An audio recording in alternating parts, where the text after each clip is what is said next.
لبیک اللہم لبیک۔ انواع الطواف، طواف کی اقسام۔ طواف کی 5 اقسام ہیں۔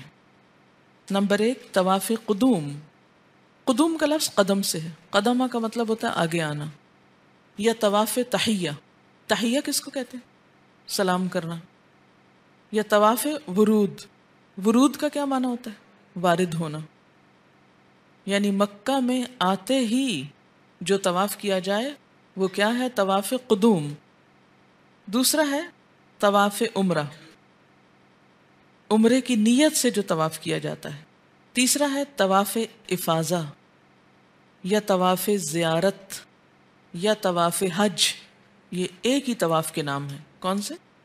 طواف افاضہ یا طواف زیارہ یا طواف حج۔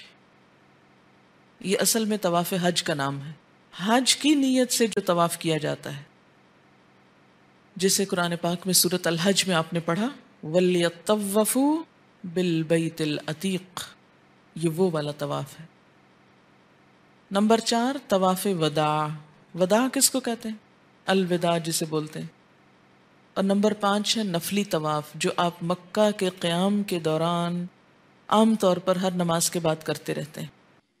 اللہ اکبر اللہ اکبر اللہ اکبر لا الہ الا اللہ اللہ اکبر وللہ الحمد اللہ اکبر کبیرا والحمد للہ کثیرا وسبحان اللہ بکرۃ وأصیلا۔